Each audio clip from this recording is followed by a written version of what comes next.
So we have come now to our final speaker of the evening.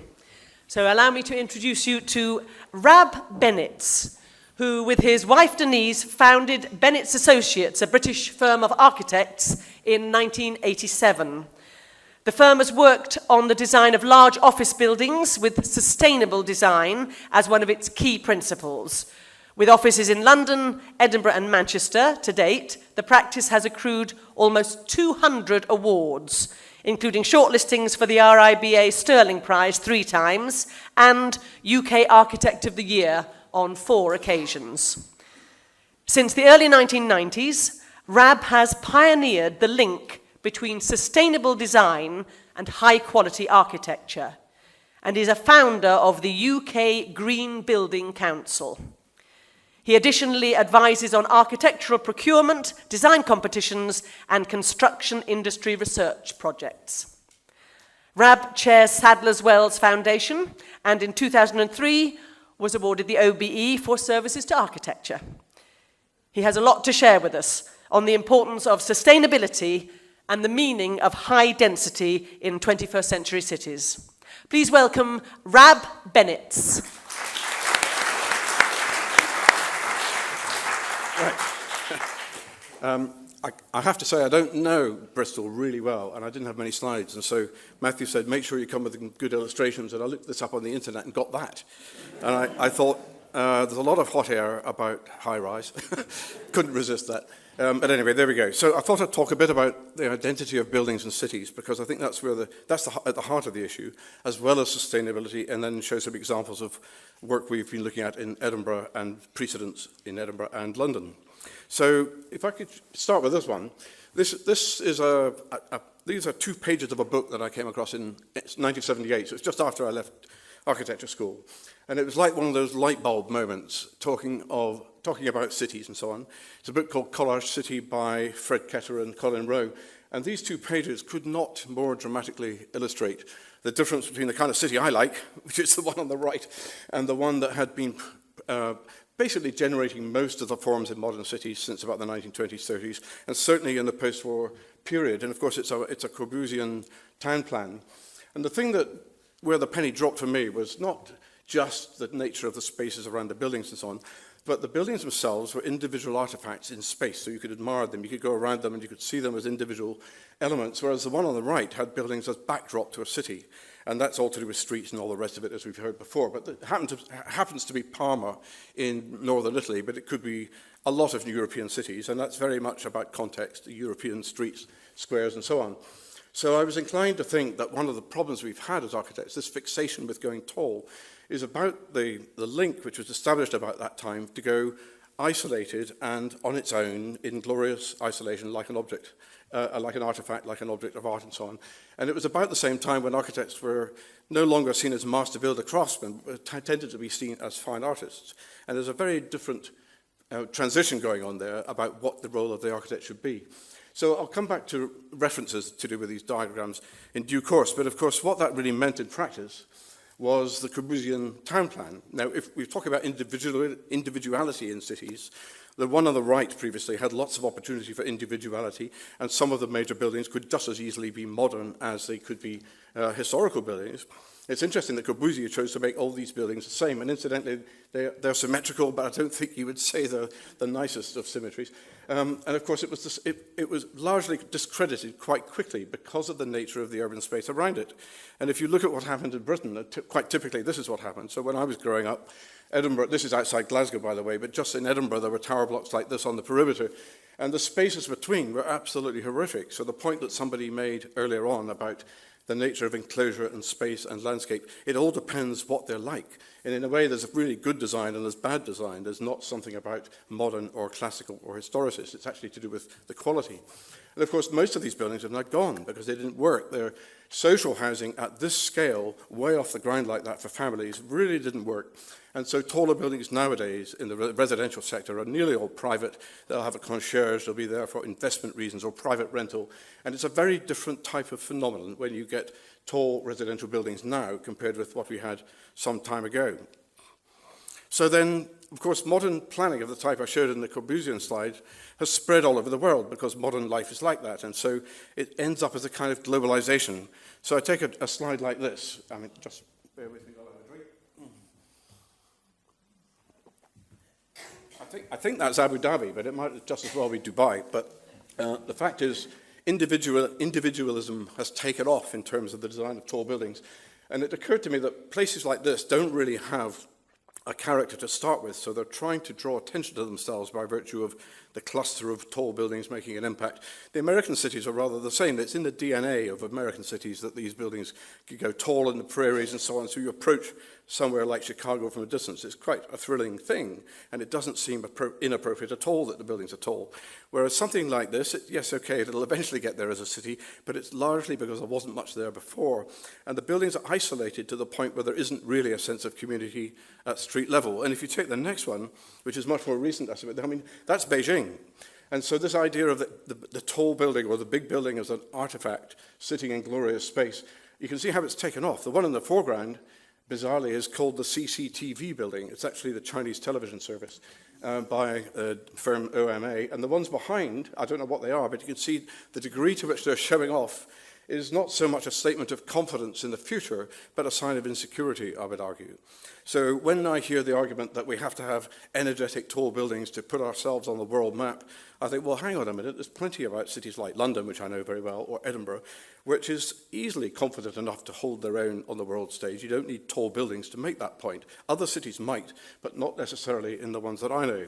So I look at that and I shudder slightly, and I think, well, it's actually quite close to home as well. If you take the one on the left, that's Luxembourg, the architect Dominic Perrault, and I don't know if you can just see, I can barely see this on my screen, there's a tiny little guy down there walking between the buildings, and it just is the most dystopian environment when you do things like that to a city, when you don't make the spaces between as good as they should be. The one on the right, of course, you'll recognize is London. Quite a very recent shot from a couple of weeks ago, and this building is just been topped out. It's being occupied fairly soon, and it's absolutely shattered the scale of London, but the cluster in the middle here isn't really where the problem lies. It's things like this on the right, where we have this attention-seeking, weird sculptural shape, which is standing apart from the cluster, and the city corporation, the planning office now, are trying to think, how can we make sense of this ghastly building that should never have happened? And they're trying to fill in the space between them with new tower consents that weren't on the original cluster plan. So compounding one error by another. So London's got particular issues, which I'll come back to a bit later on, but I thought I'd give you one good example from that, which is really based on locality. So it's not this international style or globalized building, which appears everywhere throughout the globe, regardless, incidentally, of climate and culture and all the rest of it. This is one that's based on local buildings. So it happens to be King's Cross. Here's the King's Cross and St Pancras stations, and this is the gigantic King's Cross development. It's the largest in Europe. There's one tall building at the north of the site, which is a kind of compositional thing I really think is okay, 20 stories of student housing, it turns out, and it terminates the development, but nearly all of it is low to middle rise. So the ones up here are about 10 to 12 stories, the ones in the middle are less. This is an old building from the railway days. That's another one. That, of course, is a station down here. There's another railway building down here. So the plan was improvised, if you like, around existing buildings, and the quirks and the shapes of the plots that you get are a result of that. So people don't remember the individual buildings, and I can say that with confidence because we've designed 4 buildings on that site. People don't remember the buildings, they remember the streets and the squares and the avenues and the bridges and, of course, the canal which runs through the middle. So there are quite a lot of similarities with bits of Bristol here, it turns out, but that's all done at very high density, moderate rise, medium as well as low, and enormously successful commercially. And this is, every building here has been pre-let before it's been finished. We've got Google there and Facebook and everybody you want, but also lots of smaller occupiers too. And it's now starting to move across the railway lines to the old St Pancras Hospital, which is going to be vacated, and they're going to do smaller buildings there as a feeder for the bigger buildings in the site that's been so successful. So low-rise based on place seems to be a much better way of achieving density and identity than high-rise that could be anywhere in the world. Philip's already mentioned those diagrams from the Martin School from the 1960s and 70s, and I'm very fond of them, but I've just got one on the talk, and I'm very glad he had several others. This is just the comparison, which is an arithmetical, diagrammatic comparison between a perimeter block versus one in the center of a plot, with all other things being equal. And you can see the nature of the space is very different. One of them encloses space which could be communal, and the other has space which would join on to surrounding developments in the way that those earlier diagrams showed. But if you look at this one in a bit more detail in practical examples, and we've seen some in Philip's talk already, this is London in the Bedford estate. It's very high density.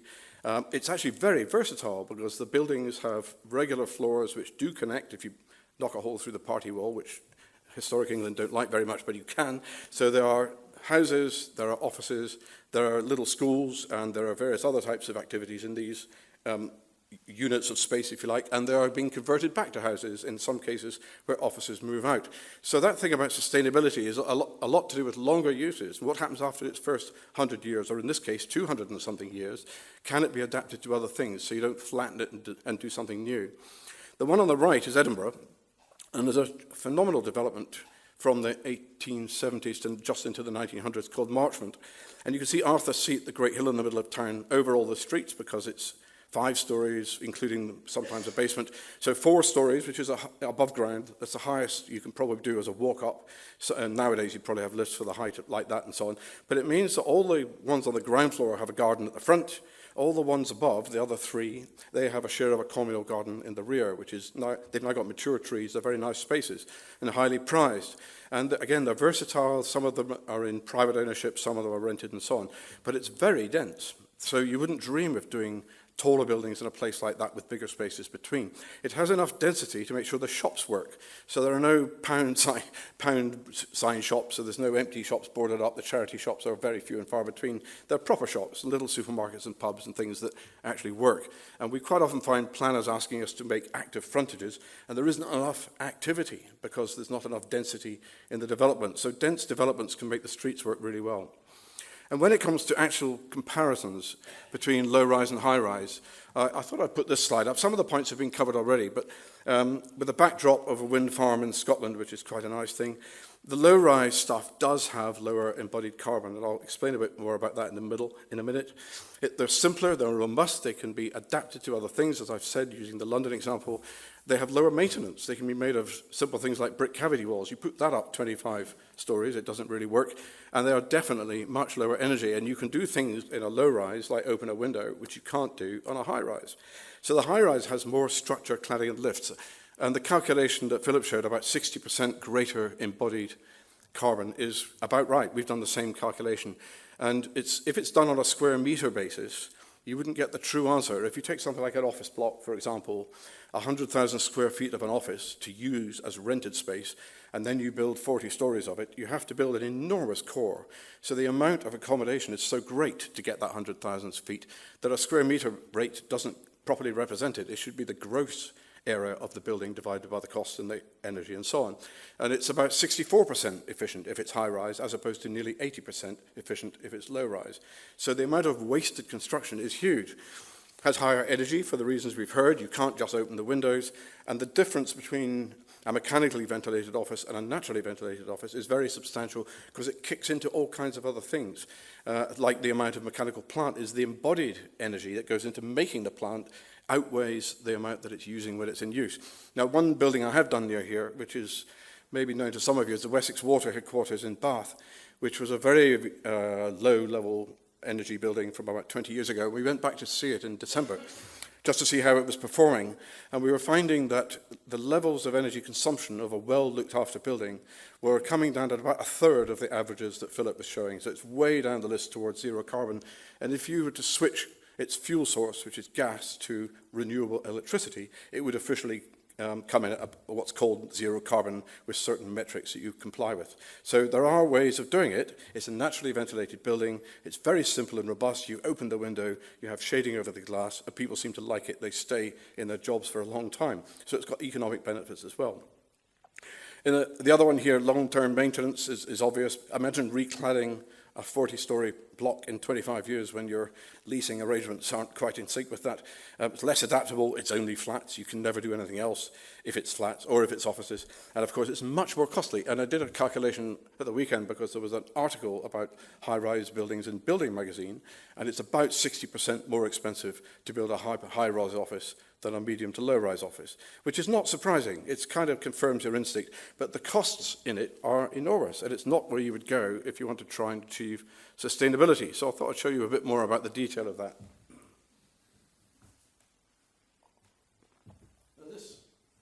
This is what's known as a whole life graph of carbon for a typical office building. It's along the bottom, it's about 60 years or thereabouts. And you can see it climbs quite quickly with a red, then it goes to a darker colour. I hope you can see that. It's not particularly clear there. Then it jumps up, flat, jumps up, flat, and jumps up. What this is the construction going on.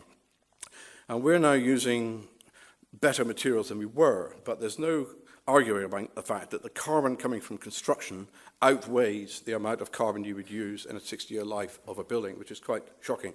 And for many years, we didn't think that was the case, but the recent evidence, it's quite clear. So you have to have a great leap up in your impact on the planet before you've even started occupying the building. Then if you have a relatively shallow slope, that's the energy being used, then you refurbish the building after so many years. Then you another slope for another 15 years, then a slope, which is the refurbishment of ceilings and carpets and things like that. Then you have another gentle slope, and eventually, as energy becomes more efficient, it tails off to almost horizontal. So what we should be trying to do is build with the lowest carbon methods possible, which could, of course, include an existing building if there was one. There's not many high-rises around that I know, but anyway, if we could do a reused building, that would be interesting, and you do it through renewable energy coming from electricity. So that Scottish slide that I showed with the wind farm, Scotland was self-sufficient on renewable energy last year for 5 days and the previous year for about the same. And it's obviously increasing as time goes on. So it isn't beyond the realms of imagination to say that Scotland will be self-sufficient in renewable energy within a period of time. They're trying to make it 2045, they're going to be carbon zero. I think they might do renewable energy before that, actually. And there's maybe that'll be used as an argument for independence. We don't want to put energy into the national grid because the English will have it. You can just see what's coming. But anyway, that's sorry, don't quote me on that one. Anyway, so the fact is renewable energy is increasingly available in somewhere like Scotland with wind and hydro. And in England, you have a bit more solar, but the climate's different. And what we should be trying to do is this, to get to zero carbon, removing that great peak of the graph at the beginning and either using an existing building or using something like timber structures, you can sequestrate that and count the carbon that's been absorbed by the trees and so on, and then you start that graph of slightly increasing every year as you use energy, and hopefully by the time 60 years is up, you won't have come back to zero. But that's hugely optimistic and ambitious, but that's the scale of the problem that we have to face if we're going to get zero carbon. And certainly Edinburgh is zero carbon by 2030, they claim. London, I don't know how on earth it's going to happen by 2030. Bristol, likewise, is that right? Yep. So there's a drastic change that's going to happen to make zero carbon a reality. And so switching that graph from above the line to below the line is not going to happen with high-rise buildings. And I'd say it's for sustainability, tall buildings is the last thing you want to do. You need to get down and more traditional in its form. I don't mean traditional architecture, I do mean modern architecture, but I mean something that is more in scale to make it an easier construction, easier to ventilate, and so on. Now, moving on, I thought I'd show you what happened in Edinburgh, because it's my hometown and I spent a lot of time up there. This is obviously Princess Street, looking from the Carlton Hill. I'm sure most of you know Edinburgh Castle on the left. Just on the right-hand side is the edge of a building called the St James's Centre, which was recently partly demolished. But you can see it's a low-rise city. It's got spires, it's got domes, it's got, bizarrely, the clock tower of a hotel by the station, which came after an act of Parliament to stop high buildings in 1829 on that part of the site. It was overturned, and other monuments and so on. Now, in the 1960s, when I was at school, this building was built. That's the St James's Centre that I mentioned. And it was mostly low, but pretty brutal. I didn't like it particularly. But the thing that really offended everybody was the high element came way above the existing skyline, and it was extremely damaging to the skyline of Edinburgh, looked from the north, looking down south towards the castle and the old town. So there was a terrible storm about that. People really didn't like it at all. If you also look down at the bottom of this area, I hope you can see that, That is Leith Street, which was lined with tenements, some of which had an upper-level deck on them. And even that was swept away for no good reason. And it took until about 10 years ago for this site to be filled in. So, of course, all the signs of modern life here of dual carriageways when there isn't really enough traffic, a parking bridge going to the car park.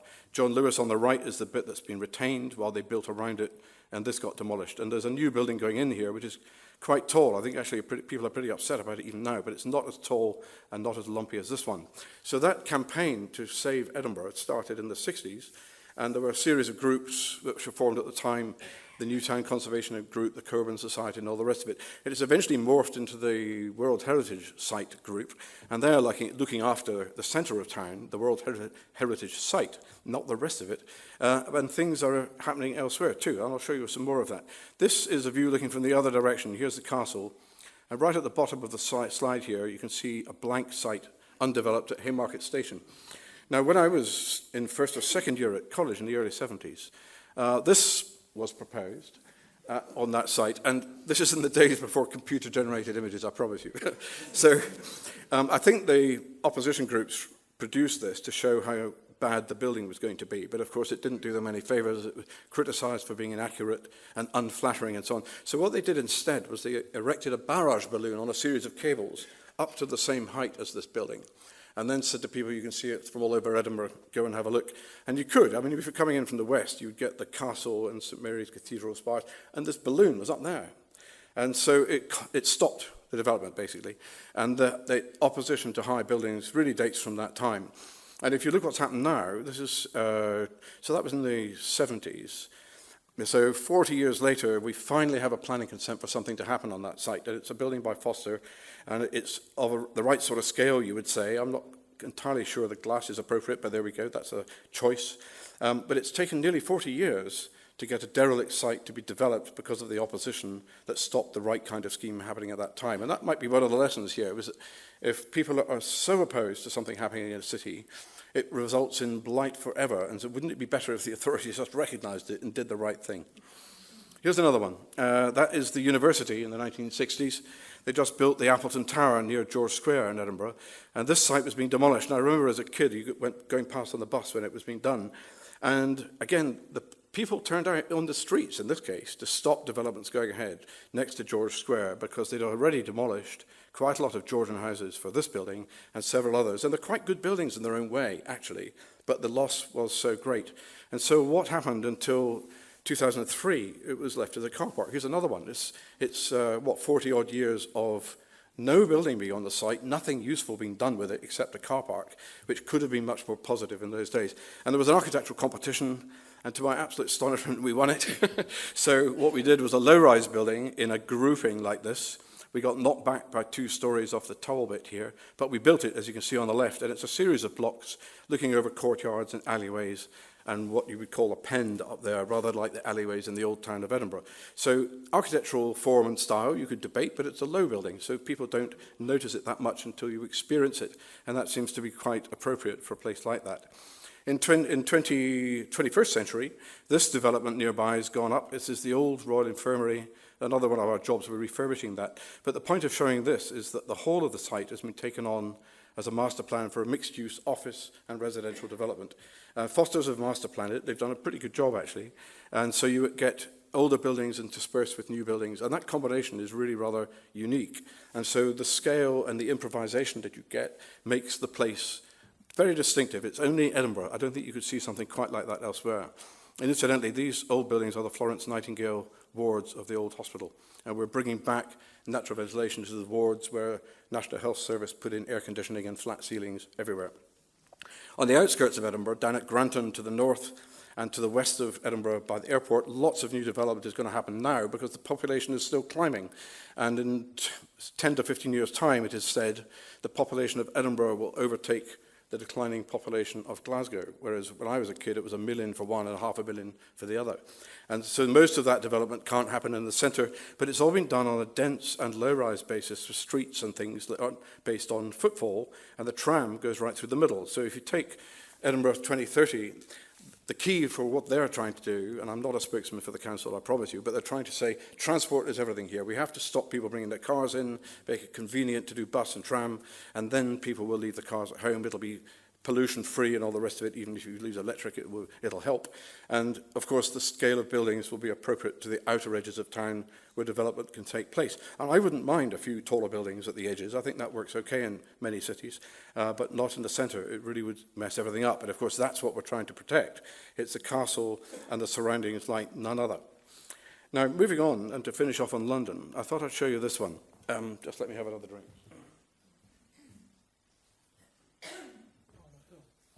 This is 2005, which I gather is roughly the same date as your tall buildings policy of old. And we were commissioned to do a development down here in Islington, at the south end of Islington, quite near the junction with Hackney and the city. And just keep your eyes on this slide for one that's coming up later on. This is the City of London with the Gherkin, nearly the tallest building at the time with the old NatWest Tower, and then a few more towers. And over here you've got St Paul's. You can just make it out. St Paul's and Guy's Hospital. And what we were doing was we were asked to see if we could get a large development on a canal side site, which is very relevant to Bristol, and we decided to try and pile it up at one end so that the density alongside the canal could be lower. So this is the scheme, and it's got lower buildings down the edges because taller buildings would have been a canyon. And we proposed a building at the end of 25 stories, quite sleek, quite simple, and it's quite close to council flats of 18 and 25 stories, so we thought 22. So we thought 25 stories was okay. And of course, it's got a good compositional sense at the end of the canal. It's right on the main road from the Angel to the city, so it has a big thoroughfare past it. So then somebody else comes along and says, well, hang on, why don't we do 37 stories right alongside it? And I thought there was quite a good reason for 25, but then you say, well, why not 37? And of course, then you're struggling because what is the case for 25? Is it not the same case for 37? And it's probably a slightly weak point. Now, what happened in the long run, I'll just short circuit to the end in a way. We got planning consent for this building, and then the developer sold the site to somebody else. They came in with a completely different scheme, which was called Canaletto.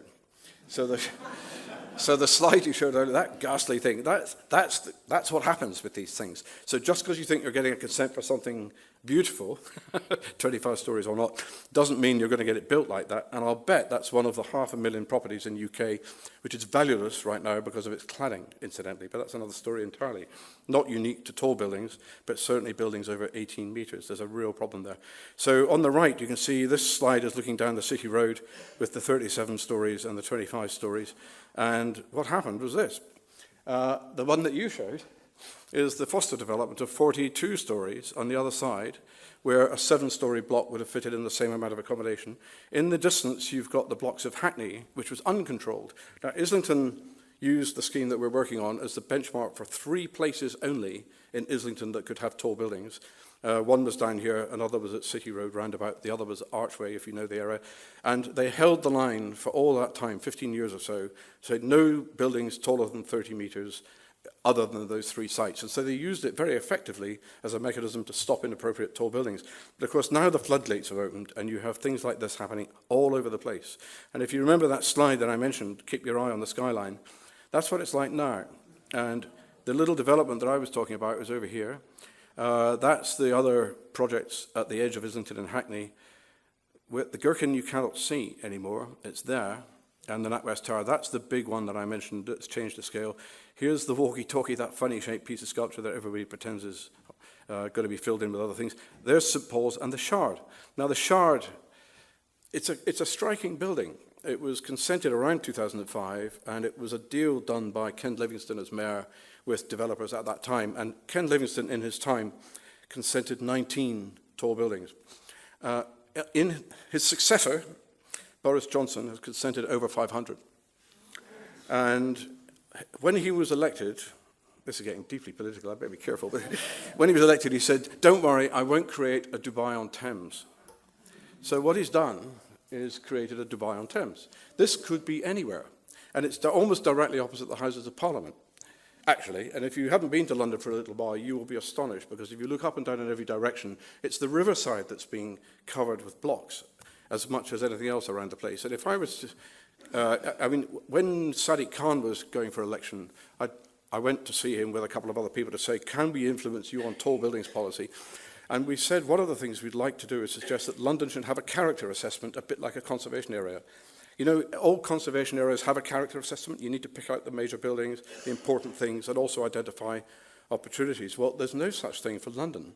And if you were to say, what are the characteristics of London, you'd say it's a low-lying river valley with a big meandering river, which you can look into from the low hills some distance off, which is why the skyline is so important. So what you would not do is line the river itself with tall buildings, but that's what's happened. So the emerging tall buildings policy that we were trying was something like this, about character assessment, long view analysis, planning briefs for the sites where it was acknowledged tall buildings were a good idea, and there are some, design reviews for every site that was important, because tall buildings, if you get it wrong, you're in trouble. Top and the bottom, it could be difficult. Low-rise alternatives to see what could happen if it wasn't a tall building. And most of all, for some planning authorities, it's really difficult to control construction quality standards. So you're not going to get a poor quality building which is going to deteriorate in time. Now, I was doing this slide, and I decided, before I show a talk like this, I better Google Bristol tall buildings policy. And it came up with the 2005 plan, and it looked rather like that, actually. So I gather it's that's now being discussed, or perhaps not used as much as it should. So I thought I'd just finish there and talk about the hot air once again. That's it.